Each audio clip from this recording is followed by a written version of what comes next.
নমস্কাৰ আপোনালোকে চাই আছে খেলপ্ৰেমী আসাম ইউটিউব চেনেল ভাৰতে হংকঙৰ বিৰুদ্ধে এএফচি এছিয়ান কাপৰ কোৱালিফায়াৰৰ এখন গুৰুত্বপূৰ্ণ মেচত পৰাজয় বৰণ কৰিছে 1-0 গলৰ ব্যৱধানত পৰাজয় বৰণ কৰিছে কেৱল মাত্ৰ 1-0 এটা গল ইফাল সিফাল হ'ল সো আজি যিখন ষ্টেডিয়ামত খেল হৈছিল সেই ষ্টেডিয়ামখন সম্পূৰ্ণ নতুন হংকঙত বনোৱা হৈছে সুন্দৰ পৰিৱেশ তাৰ গোটেই ষ্টেডিয়ামখনৰ আৰু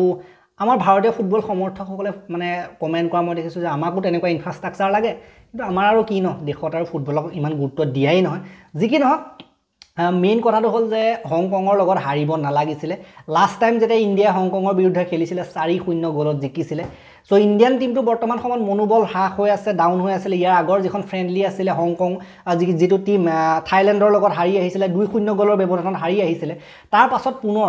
মানে একেবাৰে ডাউন হৈ গৈছিল সকলোৱে সমালোচনা কৰিছিল ট্ৰল দিছিল ইণ্ডিয়ান টিমটো কেতিয়া উন্নতি নহয় বুলি তাৰ পাছত তেওঁলোকে এইখন খেলত দেখুৱাটো গুৰুত্বপূৰ্ণ আছিল গুৰুত্বপূৰ্ণ মেচ আছিল আৰু বিশেষকৈ আগৰখনত থাইল্যান্ডৰ লগত হোৱাটো বেলেগ কথা ইয়াৰ আগতে তেওঁলোকৰ এখন মেচ হোমত এখন খেল হৈছিল বাংলাদেশৰ বিৰুদ্ধে এখন কোৱালিফায়াৰ মেচ এছিয়ান কাপৰ কোৱালিফায়াৰ মেচ তাত 0-0 গলত ড্ৰ কৰিছিল গতিকে পইণ্ট তেনেকে নাই ইণ্ডিয়াৰ হাতত গোটেই যদি আমি গ্ৰুপটোৰ কথা ক'বলৈ যাওঁ গোটেই গ্ৰুপটোৰ 1 নম্বৰ যিটো হ'ব চাৰিটা টিমৰ ভিতৰত যি টপ কৰিব সিহে 2027 চনত যিটো সৌদি আৰবিয়াত হ'ব এএফচি এছিয়ান কাপ 2027 তালৈ কোৱালিফাই কৰিব টপ হ'ব লাগিব গ্ৰুপটোৰ ভিতৰত কিন্তু বৰ্তমান সময়ত ভাৰত টপ হোৱাটো দূৰৰে কথা দুখন খেল গ'ল প্ৰথমখনত বাংলাদেশৰ লগত ড্ৰ কৰিলে তাৰ পাছত 0-0 ড্ৰ কৰিলে গ'ললেছ ড্ৰ তাৰ পাছত হংকঙত গৈ পেলাই হাৰি আহিলে গতিকে 1-0 পৰাস্ত হ'ল আৰু এখন হাৰিবলগীয়া খেল নাছিলে হংকং আমাতকৈ বহুত পিছৰ টিম ৰেংকিঙত বহুত তলৰ টিম তেওঁলোকৰ লগত সাধাৰণতে জিকিব লাগিছিল কিন্তু মেইন কথা হ'ল যে একো ঠিক চলি থকা নাই ভাৰতীয় ফুটবলত ভাৰতীয় ফুটবল টিমত একো কম্বিনেশ্যন বৰ্তমান সময়ত বনি থকা নাই একো ভাল খেল দেখিবলৈ আমি পোৱা নাই আৰু যেটো গ্ৰুপ বৰ্তমান সময়ত আপোনালোকে যদি চাই যেটো FC Asian cup qualifier group C গ্ৰুপৰ একেবাৰে লাষ্টত আছে বাংলাদেশতকৈ তলত অৱস্থান কৰিছে ভাৰতে সিংগাপুৰ আৰু হংকঙতকৈ তলত বাংলাদেশতকৈ তলত একেবাৰে শেষৰটো পজিশনত আছে মানুহে কয় যে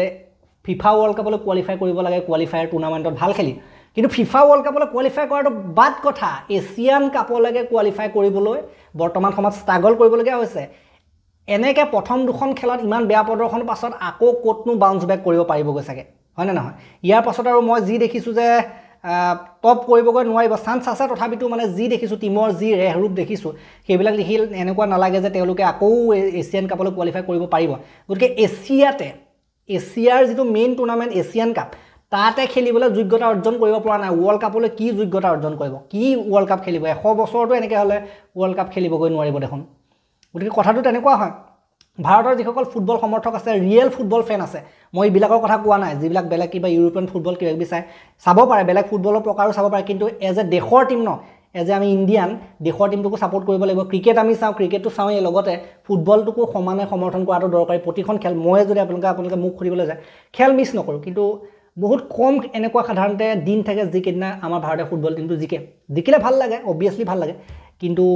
এনেকুৱা হ'ব নালাগে বিশেষকৈ আমি ভাবি থাকো যে ওয়াৰ্ল্ড কাপলৈ কোৱালিফাই কৰিব তেওঁলোকে এছিয়ান কাপৰ পৰাই বাহিৰ হ'বলগীয়া অৱস্থা চিন্তা কৰি চাও ওয়াৰ্ল্ড কাপটো পাছৰে কথা এছিয়ান কাপ এছিয়া মহাদেশত স্থান নাই যাৰ কোৱালিফায়াৰ টুৰ্নামেণ্ট খেলিবলগীয়া হৈছে আৰু ইয়াত যদি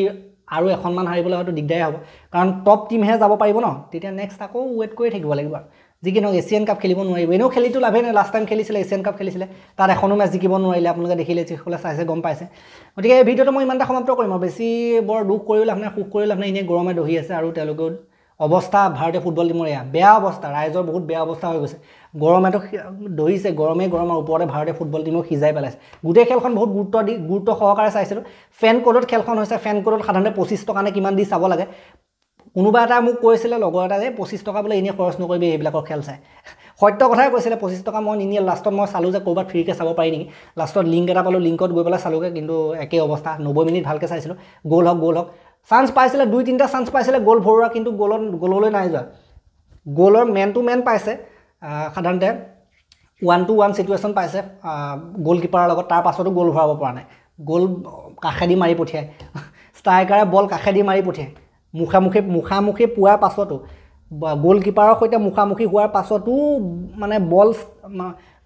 গ'লত নোসোমায় সাধাৰণতে সেই কাষে দিয়ে গুচি যায় বৰ আচৰিত ধৰণৰ কথা নহয় এইবিলাক যি কি নহওক এই ভিডিঅ'টো মই ইমানতে সমাপ্ত কৰিলোঁ এটা লাইক দিব শ্বেয়াৰ কৰি দিব অলপ ভাৰতীয় ফুটবল সমৰ্থকসকললৈ আৰু চেনেলটোলৈ নতুনকৈ আহিছে যদি ছাবস্ক্ৰাইব কৰি ঘণ্টাটো বান্ধি যাবলৈ নাপাহৰিব তেতিয়ালৈকে আৰু এটা নতুন ভিডিঅ' লৈ প্ৰতিশ্ৰুতিৰে খেলপ্ৰেমী আছাম ইউটিউব চেনেলৰ পৰা বিদায় মাগিছোঁ ধন্যবাদ